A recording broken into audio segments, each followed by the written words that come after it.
my middle daughter, you know, it went different, man. It wasn't the way I imagined, right? I went up to her and I go, baby, do you gotta smoke weed all day? And she said, fuck you, I'm moving out. I go, then I came home and all her bedroom furniture and shit was like out in the yard and the driveway and shit. I go, what are you doing? She goes, that's my bedroom furniture. I go, no, that belonged to the room. Yeah, that wasn't your shit. Oh, yeah. And then I looked at it and realized that we bought all that shit when we were poor and I was all falling apart and shit. I go, oh, yeah, you could take that shit. I said, you can have all this. Here, I'll help you. I'll help you load that shit. Start out exactly right there. I go, because we're going to buy brand new, real nice shit for that room. That's good. The guest room now. She didn't like to hear that, bro. My daughter mean, bro. That's funny, brother. And then my youngest goes, Dad, I'm moving out. And I go, let me get the trailer. So I did. I treated them all different, bro. Yeah, they told me I always treated them different, and they were right. That's funny. That's how that went down. I treated them all different. You got 3 kids? 3 daughters, yeah. 3 daughters. Yeah, raised 3 daughters. Hey, I got 4 boys. Complete opposite.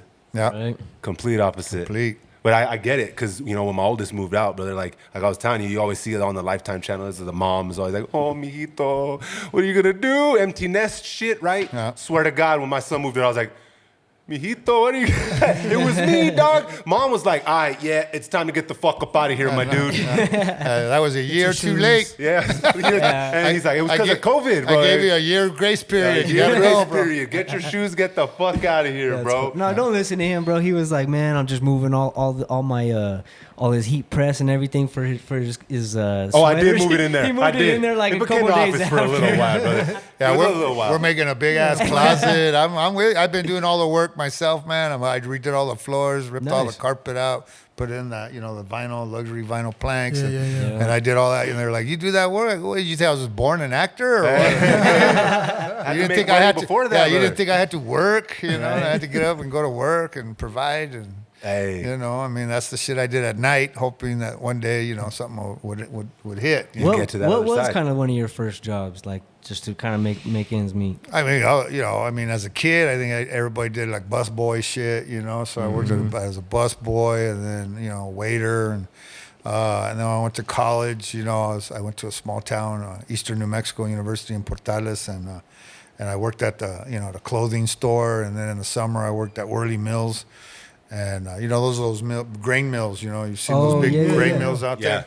So you've all heard of a grain mill explosion, right? That shit happens from time to time where the whole thing fucking blows up. Because the fucking gas builds up, huh? Well, what it is they're in there and they're welding holes in the big chutes, right? The big tubes that you see where all the grain flows through that.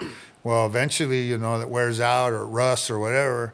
And so my job was I would go in with the guy that would weld it, and it's all full of dust. And so that dust would catch, and if that dust catch, the whole thing blows up. Right. Holy fuck. Yeah. So my job was with the wet blanket. Every time a fire went out like that, I put it out. Verga, brother. How much were you getting paid for that fucking job, bro? Like $12 an hour. Oh, that ain't a fucking enough, brother, right there. Goddamn. That's crazy, bro. I didn't even know that position existed. That's fucking crazy. Yeah, the Mexicanos, that's their job, bro. That's fucking local, brother. That's what I'm saying. That's why people say, well, the immigrants, I go, bro, you all be blown up without immigrants, no shit, bro. You ain't got shit. No fucking no food, workforce, brother. No, nothing, fuck bro. No, fuck no. Yeah, you wouldn't have anything going on, man. Construction companies would be broke. Yeah, everybody's let's just face it. Well, because they'd have to pay real fucking wages, brother. I know. And I'm a union guy, right? I'm a union guy because I'm SAG and I'm AFTRA, but and as a county commissioner, I support unions, man. But it's hard, bro, because a lot of these companies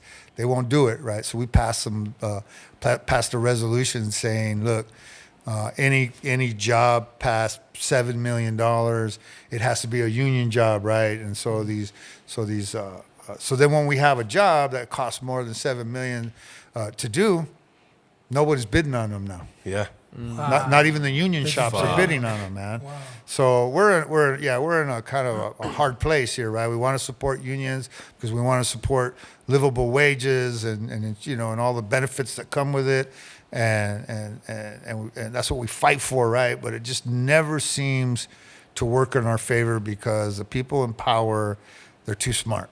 So when we pass legislation saying, we're gonna pay you $15 an hour up, right? And we all agree with that, right? We all agree that people should be making a wage where they have an opportunity for a better future, right? Mm-hmm.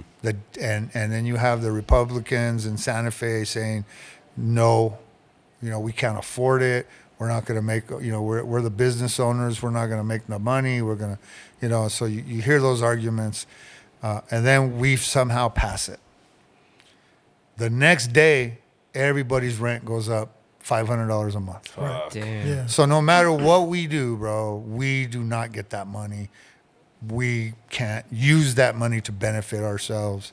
And so we're in a point in this country, man, where we have to compromise, because if we don't, both sides are going to destroy us, man. Mm-hmm. And it's kind of scary to see that. And you don't know that until you're in the room making those decisions and going over the data and looking at the facts, right? Mm-hmm. And you get your ass kicked for going with the facts and with the data, man. But that's a hard way to govern, but it's the right way to govern. And so, we need to look at rent control.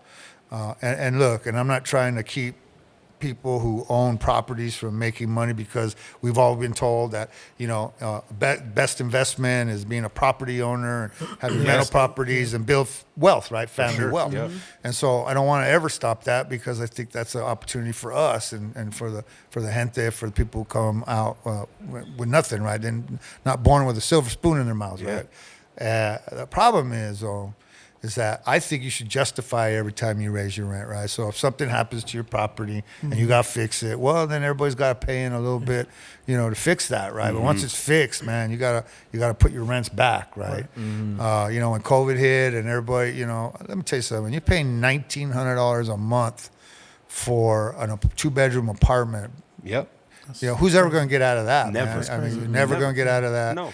I live in the barrio, right? I live up at Westgate. And so that's where they built all the affordable housing, right? So if you look at our city as a whole, where do you really put affordable housing? Not apartments or, but where you have an opportunity to buy a home and start somewhere. And so I live there. That's where I live. I have no plans of moving out of there. That's where I'm from. But, I paid $140,000 for my home. You cannot touch a house up there right now for no less than $280,000. That's fucking crazy. How long ago did you get your house up there? 7-8 years ago. And that's not really that long either, brother. That's not really that long. I mean, well, this price has doubled right around COVID. All the housing went up, right?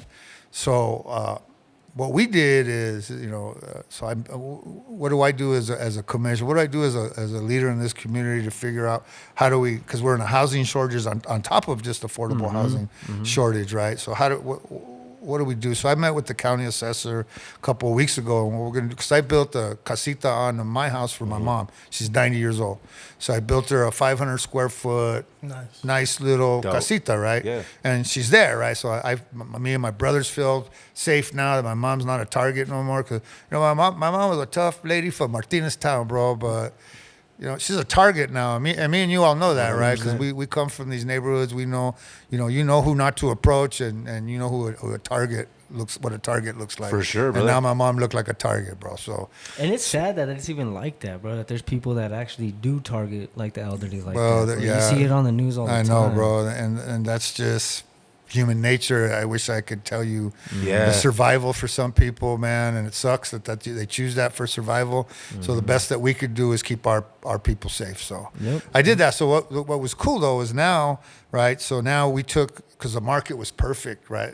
Houses were selling for incredible amounts of money. So she paid, I think, $40,000 for this home, which is pretty chingon home, considered we started up at the bottom of Pat Hurley and worked our way up all to the way the up top. to the top. Yeah, well, my brother graduated from law school. My oldest brother, he was the first one to educate himself in our family and get a really good paying jale, and said, we're not living in this 1.5 bedroom. 8 of us aren't going to live in this 1.5 bedroom house anymore. And he bought a 3-bedroom house up on the top of Pat Hurley Hill on Yucca, right up there, And even back then it was $40,000, right? So we turned around and sold it for a lot more, a lot more. That's But what we especially that did is we location. took that money, right, and we used that money to build her a casita. And plus, she put a whole good grip of money in her bank account, and we told her, "You spend that wherever you want, the casino, whatever. We don't care. That's your money." Yeah. Dad wanted you to have a good life. That's what he fought for. That's what he worked so hard for. That's what we want for you. But guess what happened? Also, a house opened up, right? So a house opened up for someone else, right? So that's why me and Councilor Pena have really been working on changing the rules about casitas and making that more of a viable choice for people who culturally don't put their parents in homes. We don't do that, brother. Right. We don't do that, brother. Yeah, It's well, just not. It's no. not how we're built, bro. Well, I'm going to say people of color don't do that. I'm just going to say that. I mean, yeah. And without trying to be disrespectful, man, because wealthy people, if they have the money, they do that, They'll put right? 'em, They'll do that, man. And Well, because it's easier to put them Well, away it's and just not deal with well, it. because then you have to deal with it, and it's Yeah. hard, bro. And I get it, right? I'm not judging anybody, but we're willing to do that because we're appreciative of the opportunities that our parents gave us. For sure. Whether it was just clothes and food and love, that was plenty for us, right? Yep. We prevailed from that.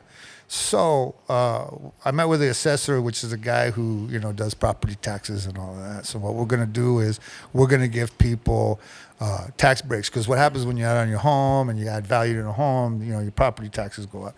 Well, we're going to put resolution forward and an ordinance forward where that's not going to happen to you. That's awesome. As long as you're doing it for a parent or a disabled family member.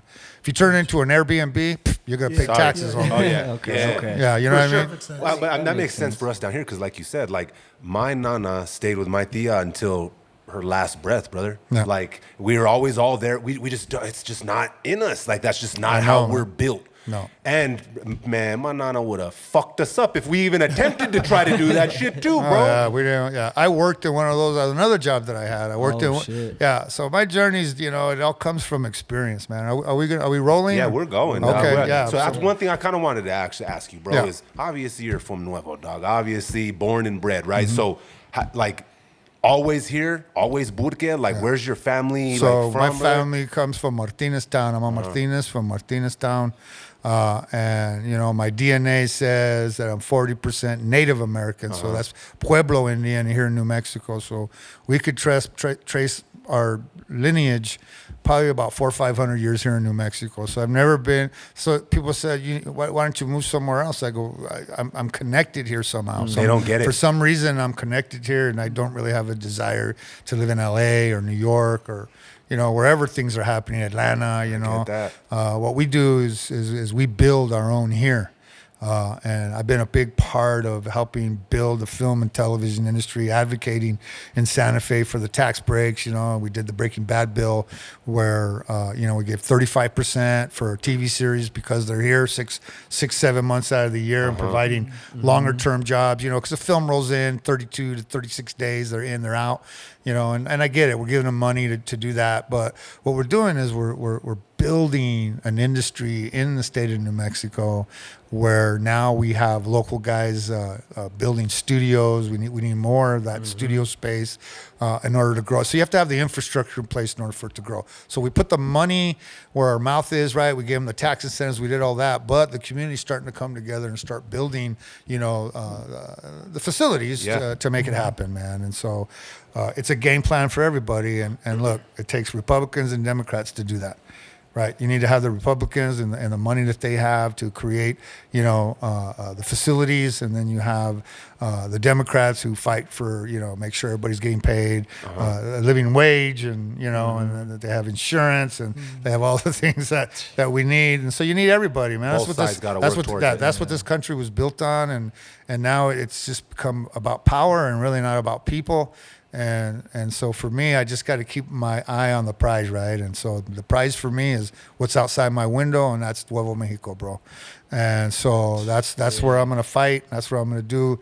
When I did the comedy club at Santa Ana, right, the contract on that, and for me to agree to partner with them is like, look, I have a lot of national comedians. I know a lot of famous comedians. I'm going to bring in some top-notch comedians, Yep. but you know, part of the deal with this is that you are going to support local comics, man, because, and I even told Santa Ana this. I said, you know, when you were doing that Thursday night for how many years that you did the Thursday night up here, I said, not one time did you hire me. That's crazy. I go, and I'm from here, man. Yeah. You know, I'm a national touring comedian. I'm touring the world, man. I'm on cruise ships. I'm in, you know, I'm at comedy clubs all over. Did they ever approach you or anything? Never even call me. I go, and then I go, I'm not blaming you. It's the guy who was, the company you hired to book it, looked at me and said, He's just a local. yeah, he's a local guy, right? So, with that being said, you know, you can put my name on this, and I'm going to do all your commercials, and we're going to partner on this, and you are going to support local comics. Yeah, hell yeah. Man, that's fire. And so every weekend, you know, feature every weekend for sure. An opener MC, 10 minutes runs the show for me because I'm still on tour, right? I'm still most weekends I'm at a comedy club somewhere.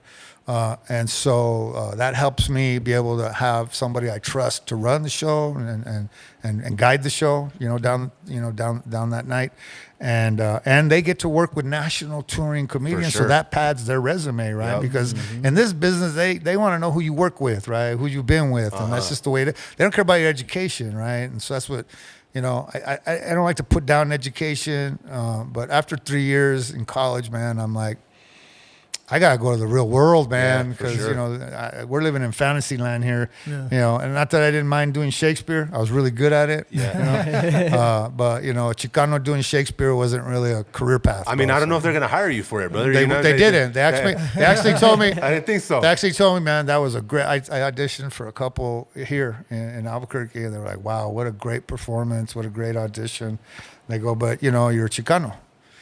And they said that. That's fucking crazy. Yeah, brother. This is the 80s, right? This is King Lear. Yeah, this is the early or Richard III, right? But, yeah, because he was fucking deformed. And, Richard III was right, and I even did Richard III in college, right? But what I told them is, I go, that's what hair and makeup's for, though, man. Right, oh exactly. shit. That's why they invented that shit. Yeah. I go, do you realize back when Shakespeare days that men were playing women? Right, exactly. Yeah. What the fuck? So it got me pissed off. But what it did is it really motivated me, bro. Right. So now I don't look at it as a bad thing. I look at it as a part of my journey to force me to be better, force me to create for myself, right? Sure. You found your own lane. I did, man, and that's when I went and I pulled out a typewriter out of my my brother's closet because he was the only one who could afford a typewriter back in those days. My brother's a lawyer, and I wrote a play that was very, very popular here. I'd have to do it every couple of years because people wanted to see it so bad. And it was called the First Chicano President. And I wrote that. And it was based on my brother, right? Because my brother actually was the first person of color and of poverty to be the governor of Boy State in New Mexico. Holy shit. Okay. So it's, I don't know if you guys know a lot about Boy State and this guy, it's like it's high school government where they train kids about government, right? So my brother he was the one that was supposed to be the government dude. Yeah. He was supposed to be the president, really, Okay. But my brother was born with a hole in his heart. So he died at the age of 34, man. And Damn, bro, that's way too young. But he accomplished what a 60-year-old man, 70-year-old man could do. Damn. So I was lucky, man. I had an idol, someone I could look up to, and he was the oldest, I was the youngest, and so I carried that fight for him, man. But we were taught, man. My father served in World War II, Korea, and 2 tours of Vietnam. Damn. And so when I tour the country and people yell at me about me meeting a Mexican or whatever, bro, I don't really have to argue with them because I know for a fact I'm more American than any of them fuckers are.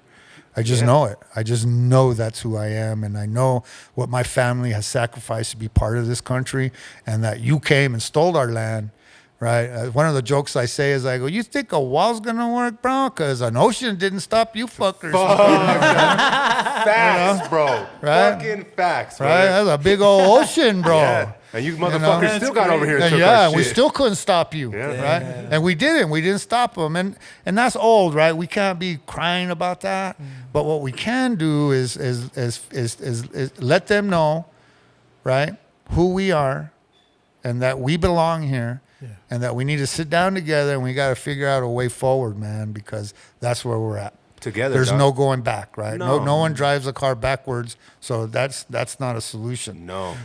And so, but they need to know what the truth is, though. So when you hear that they want to rewrite history and shit, that's what pisses us off, man. We're like, hey, man, we're not mad at you.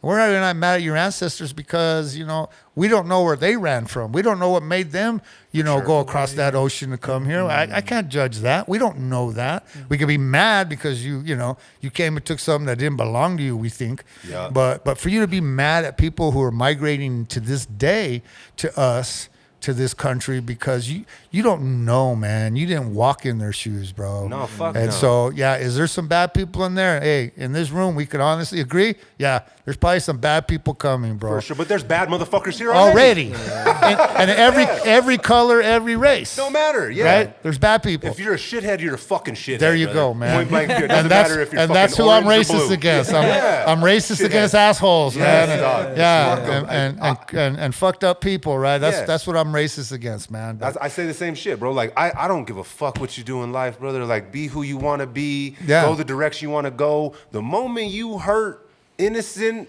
children or elders, innocent just in general, Yeah. that's when I got a fucking problem. Yeah, whatever your decision or whatever fucking path you take, if it takes you down that road, then that's when we got a fucking problem. Yeah. Everything else, dale, I don't give a fuck. Go be you, dog. I Yeah. ain't judging nothing you do. Yeah, no, Run it. yeah, and if you're in the game with us, and we want you to be in the game with us, and Yeah. the day we find out you're not in the game with us, we're gonna catch you and we're gonna put you in prison, and that means for if you're local or from whatever country, bro, right? We want to give you an opportunity. That's what this land's about. Yeah. Because you know that was your dream. That was your dream when you came here. You know, your founding fathers, which are now our founding fathers to this country, because that's who we are. We're Americans now, right? And if that was their idea that we're all created equal and we should all have an equal shot, no matter where we come from, then that should still be the plan. Yeah. You know, and to see our country right now veering from that plan, bro. Yeah, everybody's just so- It's scary, right? That many million of people don't believe in that plan anymore, and they believe in a dictatorship. They think that's going to be their scary. next. That's It is scary as scary, and I fuck think we right should all be there. a little nervous about it, bro. Well, I think, bro, they like. Because Really- will it end with this vato? Honestly, probably not, brother. Because That's what I'm saying. Well, They've he's gonna lay the groundwork for it. Yeah. And then, But what they nope, did we're not was gonna be able to undo it. effectively pit everybody against each other. course. Right? So like I have cousins to this day right now, when fucking the apocalypse hit and COVID had everybody split up, my cousins still won't talk to each other I know. over their political ideologies. I'm like, you guys are fucking crazy. What's know. gonna happen is one of you guys is gonna pass away and you're gonna think, What the a waste fuck am I of fighting what a over? waste of precious life, bro. Because, hey, whatever you believe, We I get- know one thing for yeah. sure. I know I'm here now. I Yeah. don't know if I'm here after this motherfucker. You I don't know what happens. Hey, bud. we're all on the same train, bro. We just don't know Exactly. what stop we're gonna have to get off, bro. And But we we're don't know all if on we the get same another train, and we don't know bro. if we get another train after that. Bro. Yeah, well, and if you believe in another train after that, that's on you, right? And that's something. I think when we were raised with our religion, man, we never forced it on anybody. We never made decisions really based on it when it came to other people, right, or Yeah. judging other people, man. We lived with ourselves, and you know, and that was our religion, and I think that's also been a little distorted. You know, I get heartburn when the name of your religion has Christ or Christian in it, you know, but you're not even listening to Jesus at all.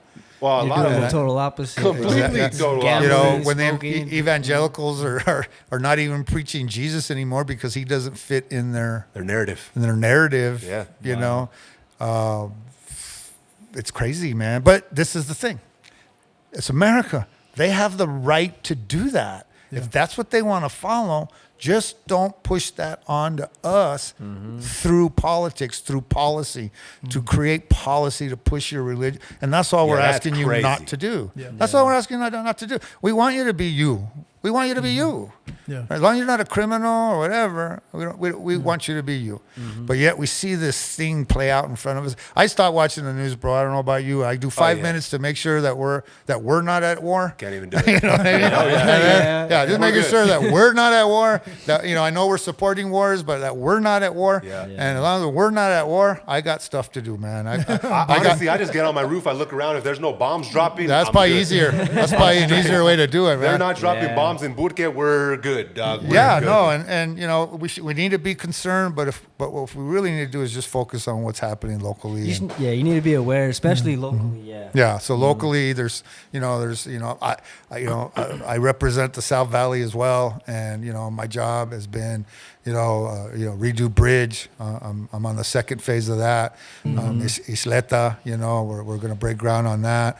The most dangerous road in the country is Coors. Old Coors down there by Las Estancias and That's the most towards dangerous road in the country, bro. What the? Why?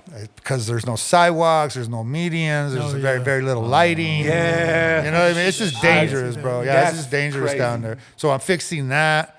Right, I'm redoing Westside Community Center and putting a boxing gym in there because we also know that athletics is a good way to save our people, right? man. Keep them out of trouble, keep them, focused on something.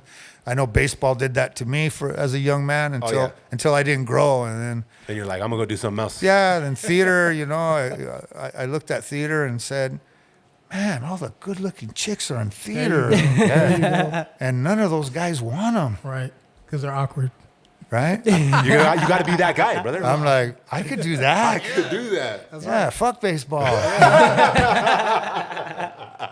Hey, well, we're like 20 minutes. Let's intro this before we don't get a chance to, All right? right, Hey, let's intro. you are now tuned in to Respect the Connect. I'm your host, Johnny James. I'm here with a few of my nearest and dearest. Jay's here. Landwords is here. Production's on the other side. But listen, we got a special guest with us here today. We are joined by the legendary Stephen Michael Quesada. Make some motherfucking noise. Let's go. Is that Cameras everywhere. I hear those, man, they're Hey, cheering they're for on the other the whole side, crowd, brother.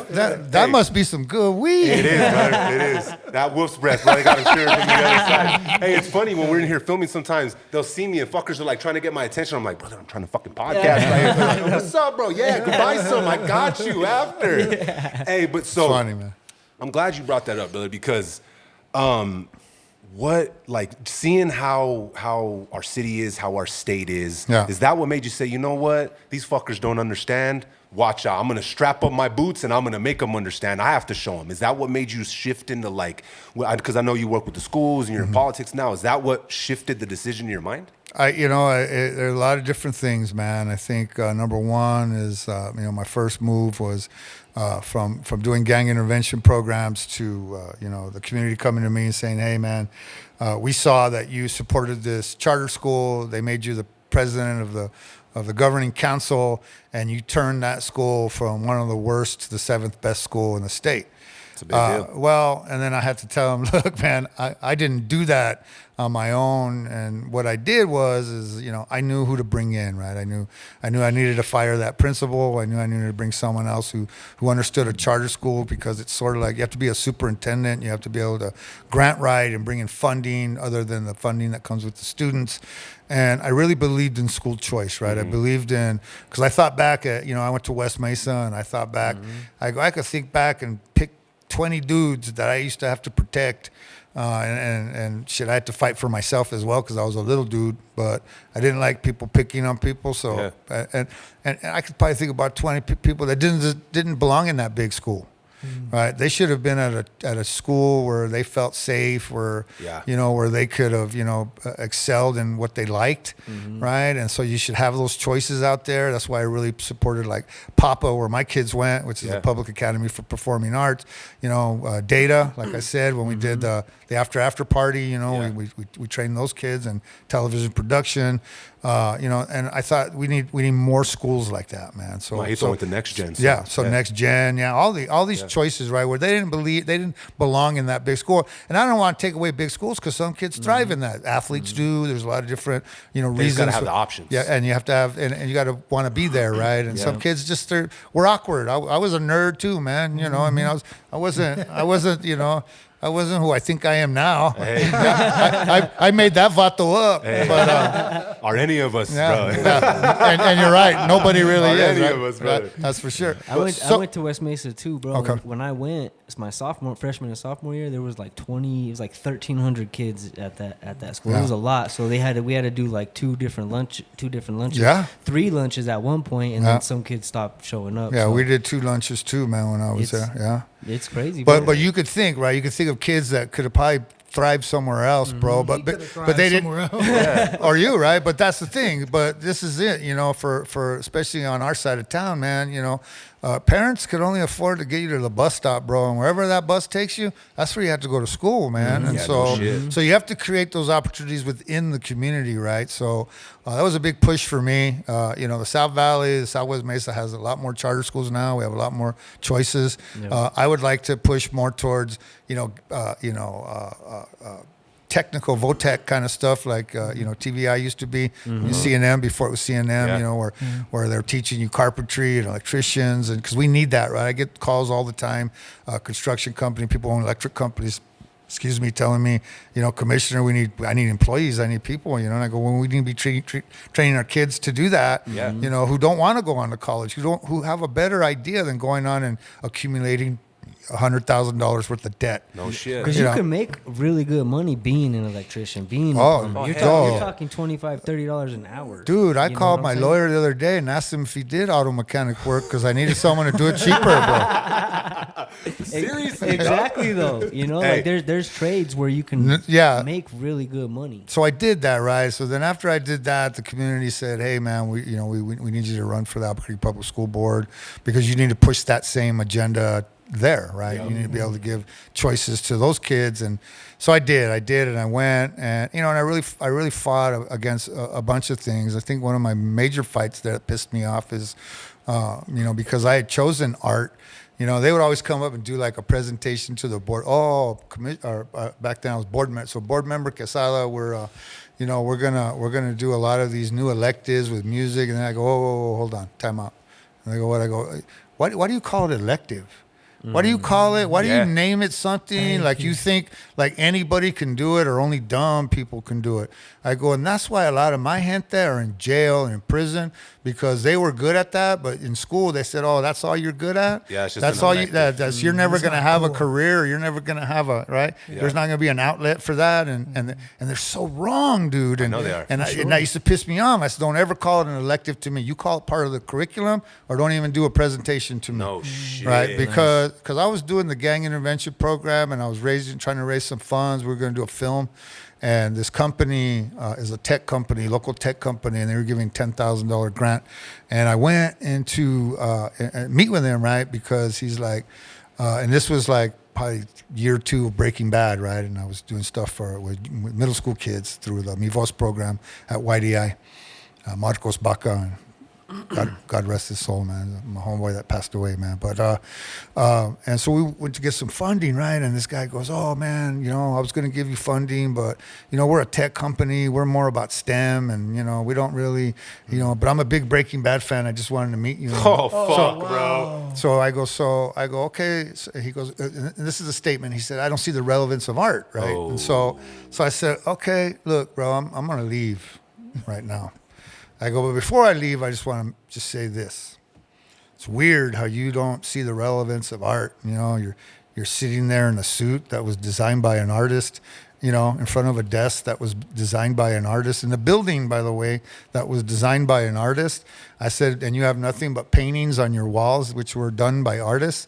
I go, then and then you get in your car, which was designed by an artist, and then you turn the radio on and you listen to artists all the way home. And then you go to your home, which was designed by an artist, and I'm sure it's full of artwork. I go, then you turn the TV on, then you watch artists all the way until you go to bed. And you don't see the relevance of art. Right. And you know what he did? What? He wrote me a $10,000 check. Yeah, bro. bro. That was perfect done. though, bro. Well, talking to an artist. At least he wrote a $10,000 check to a fucking artist, bro. Yeah. That's the move, bro. And his art and his signature looked artistic. Hey, bro.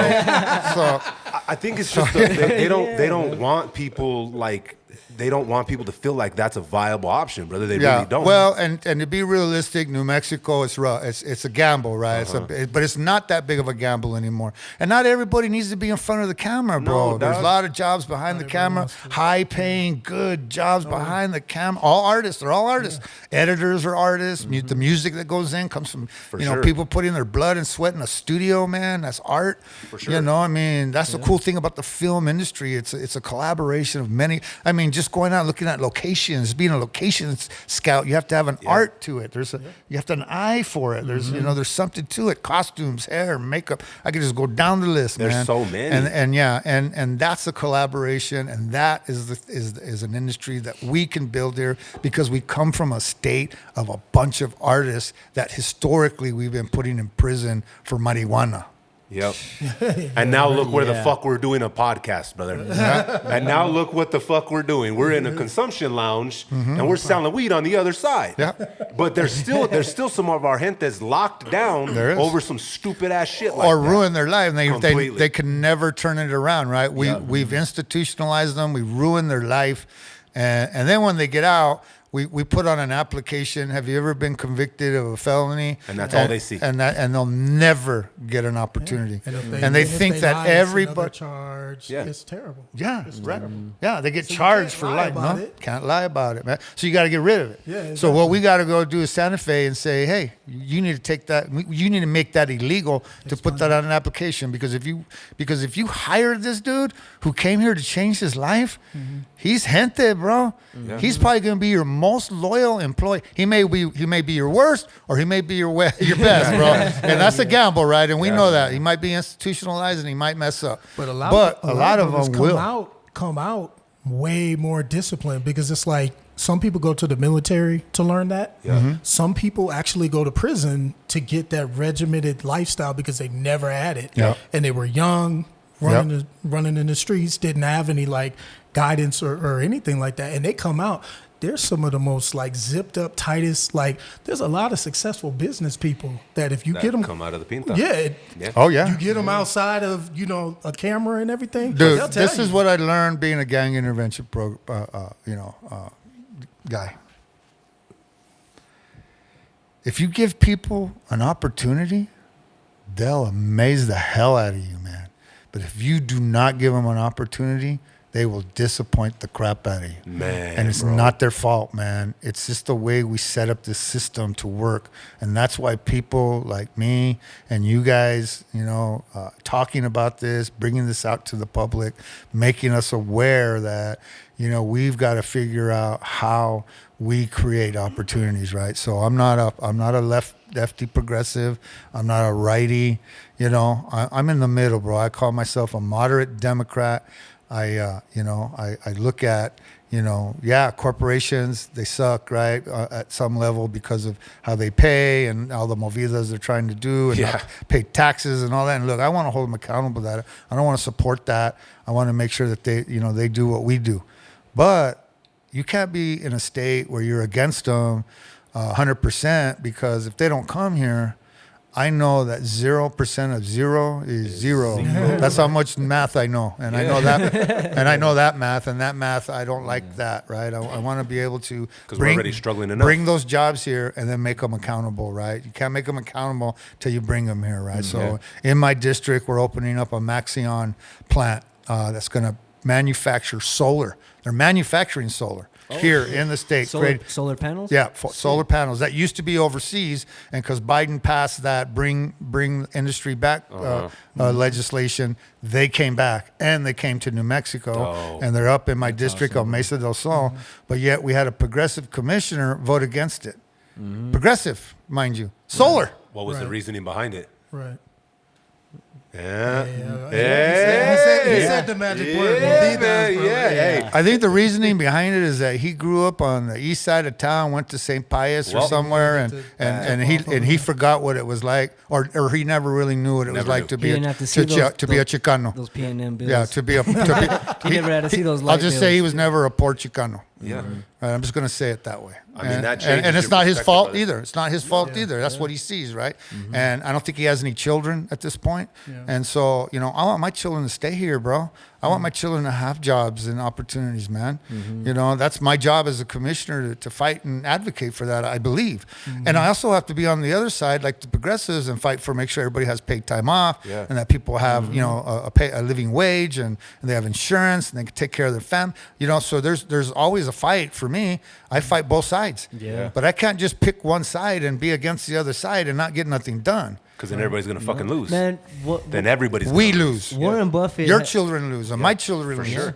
Warren Buffett he has this saying. He says, if these people we have in power, if they can't get the job done, get them out of there and That's put right. someone in there Get the that job can get. done. the But they have fucking us job done. distracted. They have these Fighting and people, yelling and yes, bickering at each so other. they're not Yeah. talking about They're not policy. doing anything, You know, yeah. I mean, it's just evident with the getting border, right? reelected. With the border crisis, we all believe that we need to know who's here. We believe it too, even though we're Democrats. They act like we don't believe that that's the truth. Of course we do.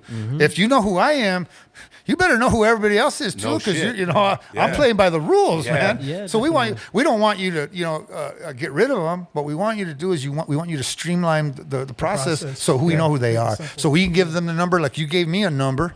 Yeah. And you could right? Because you gave my ass a number, right? Yeah. I live by a number, and I want them to live by a number. I want them to pay Before I taxes. could even pick my number. And even though they still do pay taxes, and that's another argument, right, for Yeah. another day. But they do pay taxes, by the way. Politicians tell you they don't, but that's not the truth. They do, and they don't get anything back because they can't claim at the end of the year. So everybody but, that but I honestly, want them to do it everybody hires them legally. wins. Yeah, and I want a fingerprint of them, like they got a fingerprint of me. Yeah. And if you commit a crime, we want to be able to, hunt you down and get you, man. Yeah. No matter who you are. They think it's that we're just one sided on that. We're no. Nobody's above the law, and that we believe in. Even with with this president that they have that they're supporting, he also is not above the law, whether they believe it or not. Yeah. Right? And that's what we all believe in. And neither are we. Right. Yeah. Well, that's the basis of our society, correct? That's right. That's how you have to establish a civilization. That's right. There's That's why- got to be checks yeah. and balances, That's right? why those laws exist, right? Yeah. And if you don't like them, then you advocate to change them, right? And if the majority of the people or the majority of the people that you have in Congress, agree to do that, and we have to follow that. That's the system. But at this point, nobody's changing any policies. No one's changing the Constitution, right? So at this point, we got to live by these rules. Yeah. So, with that being said, man, I think New Mexico has great opportunity. I agree. I hold all elected officials accountable, including myself, probably more so myself. So I don't see eye to eye with everybody on everything all the time.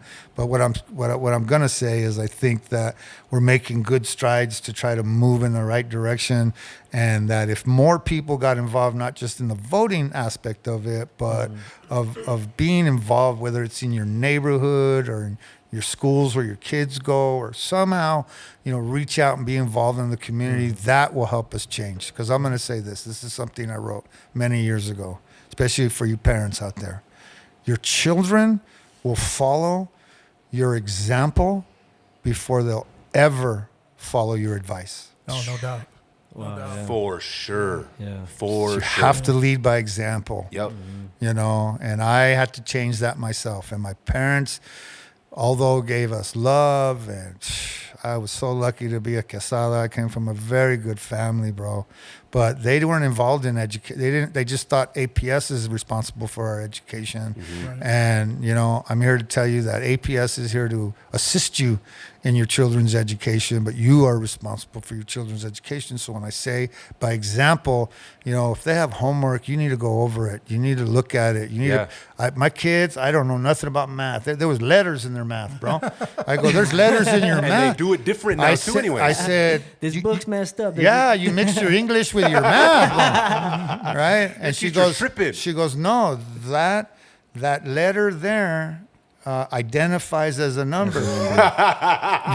Yeah. And I go, okay, let me get this straight. That letter identifies as a number. So this is woke math? Because it's identifying as something else that it's not. Hey, that A is a 3.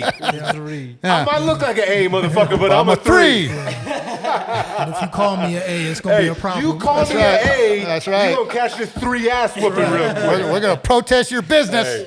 I'm But- glad you said that, bro, about wanting to keep your children here, brother. Because again, with me, the same thing. You could trace my lineage back too, so like I'm my Estas and my mom's Valdez, right? So we're the fucking foundational pieces up here, and I'm the same.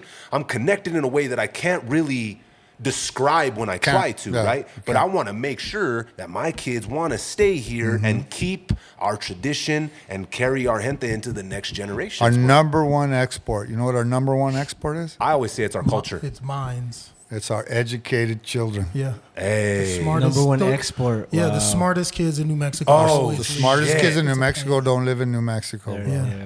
Yeah. I have one nephew here left. He got a master's degree at New Mexico Tech, which is one of the hardest colleges in the country. Damn. And he's here without a jale, bro. That same thing happened to my He's trying to find a Trying jale, to find bro. it. He's overqualified. Brother, that's Probably, crazy you said bro. that. One of my And- good and- friends And he said. doesn't want to work for government, man, because I think he likes to smoke a little weed here and there. And they're gonna look at him like he's less than. and well, it's just he can't pass a piss test. I don't know that for a fact. That's a speculation on my part, but I know he doesn't want to work for government, right? So he's looking for private industry to work for, and we don't have a lot of that. And so, but like my other nephew, he's in Arizona. My other nephew's in Hawaii. My niece who's becoming a nurse practitioner, she's back because she wants to have a baby, and so she's back. But I'm telling you, my niece and nephew who have doctor's degrees in music, they're in Portales. So they're still in the state, thank God. But they were in Texas for a long time.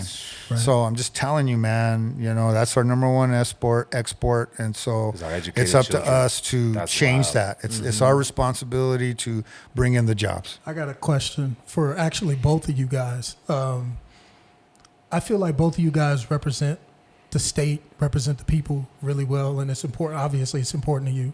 Both of you guys are really principled guys, and I feel like there's not a conversation enough about the culture that we're sustaining right now.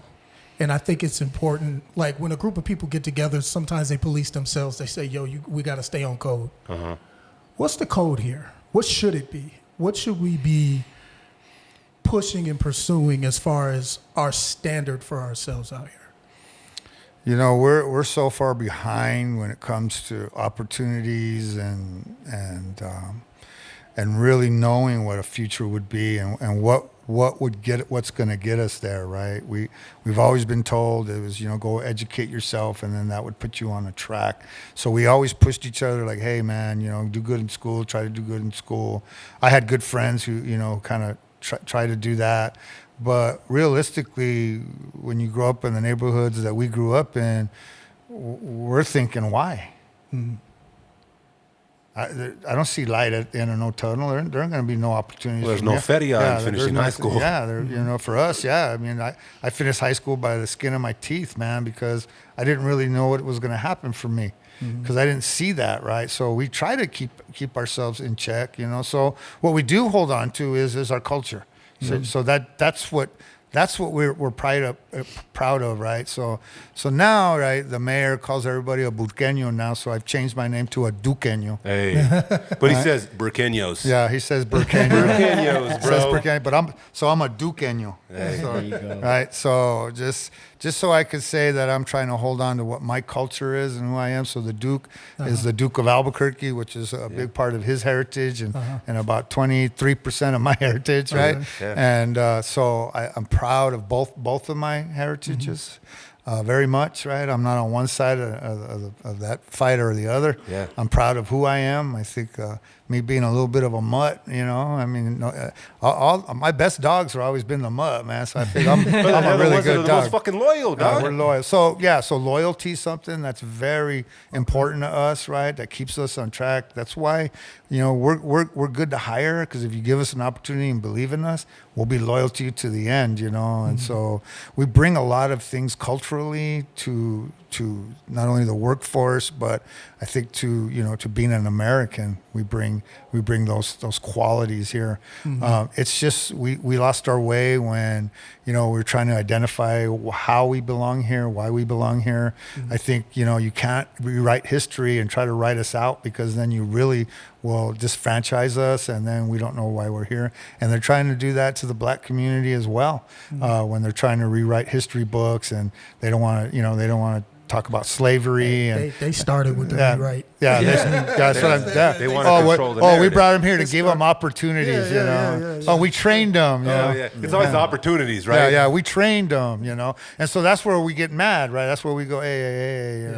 So some of us were here already. Yeah. Yeah. Yeah, exactly. of course. Yeah. Like, and nobody ever wants to have a complete conversation about anything. No, because they want to control if it doesn't fit the narrative, exactly. I ain't having that conversation. And all they got to do is just say it these days, and people believe it. They won't take the time to do the research. And then if they want to, they get their phone and they can search it and find a whole narrative that supports that shit, even if it's not that. Even if it's not based on facts at all. 100%. But that's even how I educate my son, because he comes back talking, certain narratives and certain things, and I'm just like, look, it wasn't just that we were bought and we were sold and we were transported. Like, there's all of the Americas had a complete culture before anybody came across. Oh yeah. There were millions of people. That's why we always laugh and say, "Oh, we came and we discovered America." We're like, how could you? Yeah, how did you discover something when there's people here, bro? I'm gonna walk into someone's house, and be like, "Look at this house I just discovered. Yeah. Now go make me some fucking food." Yeah, That's crazy. now maybe you discovered the moon, homie. Yeah, maybe not even.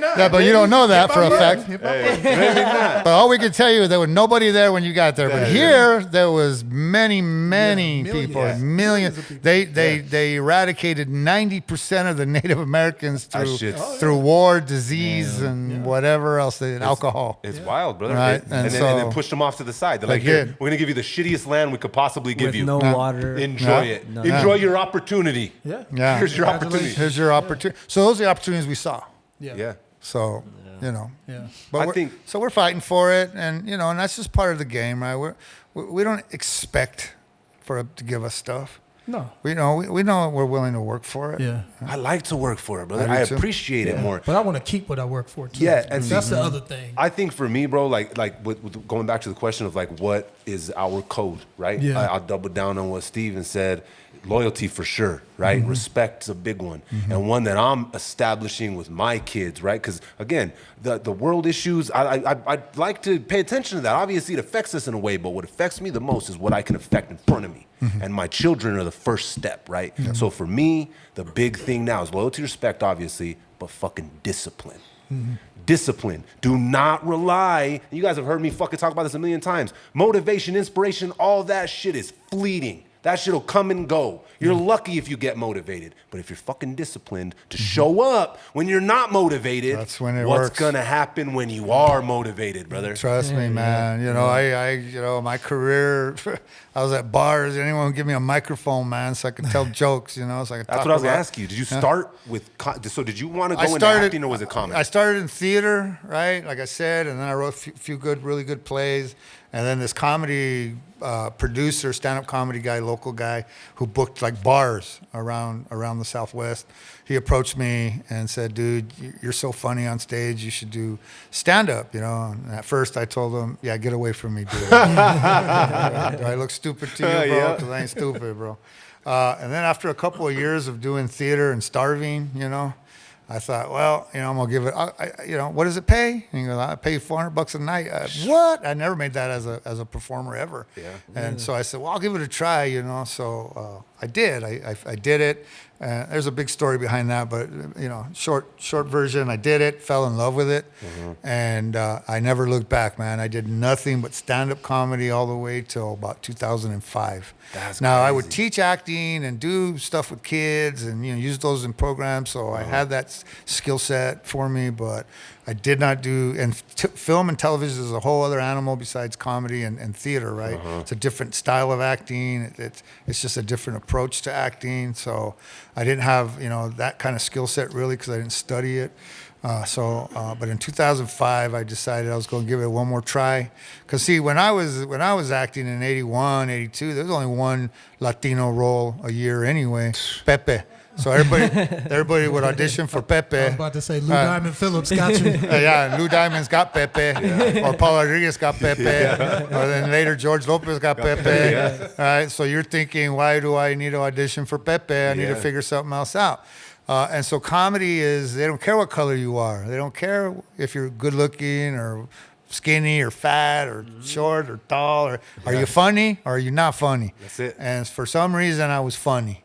And so I just took that and was able to raise 3 daughters and, you know, and have a good life. That's amazing, you bro. That's know, I wasn't rich by no means, but I paid my bills.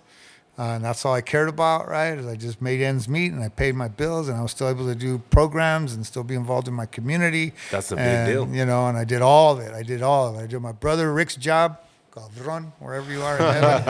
And I did your job and I did my job and then I did the job of a dad. That's probably the number one and most important job that I had. I couldn't was agree being more. a dad. So I did that job. And then in 2007, which is only 2 years later, I walked into a room where Vince Gilligan was sitting behind a camera, and I did my 3rd callback for Breaking Bad, and you know, and then Rest is history. rest is kind of history, man. But I didn't become a politician and a school board member because I was a famous comedian actor. I did that because my whole life I have been fighting for my community and I have been working towards doing better. I don't have a magic wand and I don't have all the answers, but I do take my time and think things through before I support or not support things, and I try to do my best, and it all comes from my love of New Mexico. And at the end of the day, I just did my best, and I hope that this community looks back at my life and not because I'm this comedian or this actor or at a comedy club, but I want them to look back at Steven Michael Quesada's name and say he cared about New Mexico and he did things for us and our children. That's the most important thing. I think it's dope that you really are pushing. Like, I don't think people really know that there's people fighting for them, for us, but it can't just be on your shoulders. Like, it does come down to voting. You know what I mean? It does. I had a conversation with somebody, and they're like, "Why my vote doesn't count? Who the president is?" And da da da. And I'm like, maybe, but your vote does count because the president's not the only vote on the bill. You know what I mean? On that, of course. you're voting for people in your district. You're voting for certain things, for parks, for schools, like Your roads, You your- can yeah, affect your lighting. vote does count. Lighting, behavioral health, community centers, parks. You know, I go down a list of what, you know, pick up your trash. You know, I mean, water. You know, you have water. You have water. We, you know, that's a government agency. You know, That's why it's important to have you there, brother, because like you Exactly. said, you get it. I Like do. you said, homie, St. Pius, he was never a struggling Chicano. So you take a perspective. So it's crazy. It's dope as fuck to see because you get to see the perspective of, all right, yeah, we built this from scratch. Yeah. And now I'm at a position that they probably thought I was never gonna get to. So you understand both sides of the motherfucking coin. I brother. do.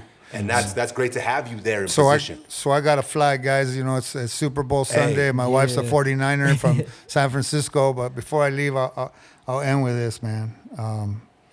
You know, people work hard, man. I don't expect them to do what I say because I get it, man. You get up, you know, you go to work, you worry about your children, you're worried about fentanyl and all the other crazy shit that's out there, and you know, to worry about your roads and all that. And I get that, right? And so we need to stand up, and it's our job for us who decided to represent you to do our job, and you got to hold us accountable.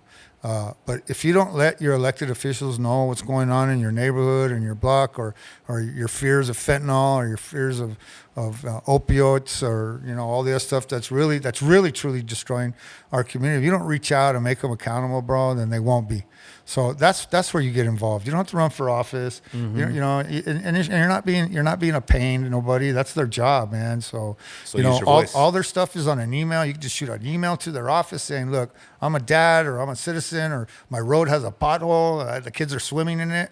You know, so we'd really like for you to fix it. It's been there a year or Let whatever. them finish swimming. Yeah, Yeah, Come fix it after real the quick. summer, we want you to, yeah, 'cause we don't come want fix to, that we don't want an ice rink, but, but this is the Yeah. thing, you know, that's just that's how you get involved, man. It's pretty simple ways to get involved, man. So I'm just asking, you know, all the Nuevo Mexicanos, even the people who are here, look, I became a leader because it needed to be someone who actually had lived this. You know, I don't know what's worse, the racist guy who hates me because of the color of my skin, or the person who says he's a part of my party and puts his arm around me and says, you don't have to run for office. I came here to do that for Take you. care of you. So I don't know which is the worst Everybody racist, but man. themselves. But I see them both as the same.